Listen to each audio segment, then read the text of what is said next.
So in this video we're going to look at the long run aggregate supply curves. There's a different video for short run aggregate supply. So again we're going to recap like we did last time on the difference between short run and long run. So the short run is the period of time where at least one factor of production is fixed. So we're talking about land, labour, capital, entrepreneurship. Usually in the short run the one that's fixed would be the factory. So it's hard to move to a bigger factory, it's hard to move to new office spaces in the short run. So that's usually the limiting factor if firms want to expand. In the short run it's easy to get more workers, probably easy to get more raw materials, maybe easy-ish to get more machinery, but to actually move to bigger premises is going to be the limiting factor. And the long run, all the factors are variable. Right, there's one short run aggregate supply curve, which we look at in a previous presentation, but there are two different long run aggregate supply curves, so it starts to get a little bit confusing. Different economists believe different things about the way the economy works, and that's why we've got two different curves. So the first one is the classical or neoclassical, also sometimes called the monetarist, and this is how it looks. So it's vertical, and in the long run it's assumed the economy will always move towards equilibrium. So the long run, this is what we would call the full employment level of output, and in the long run we're always going to come back to this place. We might temporarily move away from that level of output, but in the long run we're always going to come back to that point, and we're going to look at how that works in the next slide. So if we put on this diagram an aggregate demand curve, and if we have an aggregate demand shifting from AD1 to AD2, maybe there's been a reduction in interest rates. So that would mean a reduction in interest rates. I'm just going to put the short and aggregate supply curve on there. A reduction in interest rates would mean people would be less likely to save, more likely to spend, and that would shift aggregate demand curve to the right. So what would happen there is you shift aggregate demand from AD1 to AD2, and a new equilibrium is established where I put my blob, and we do have a temporary increase in output. We could call that Y2,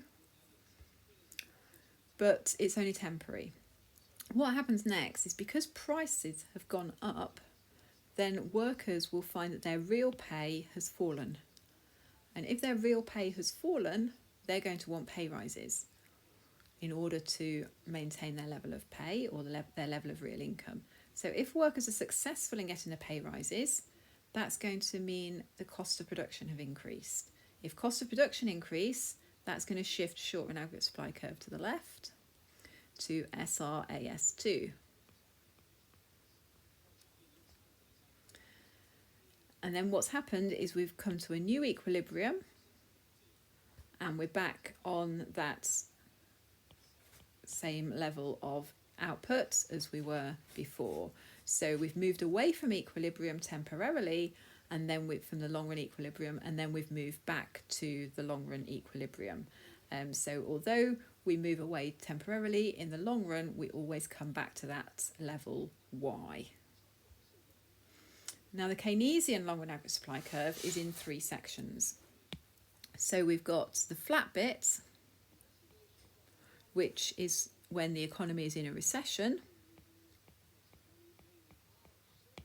And what's happening here is in a recession you've got very high unemployment.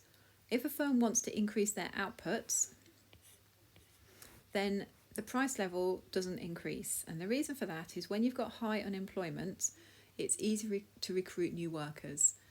So you don't need to entice them with a pay rise. It's easy to recruit them, so you can increase your output without increasing your prices.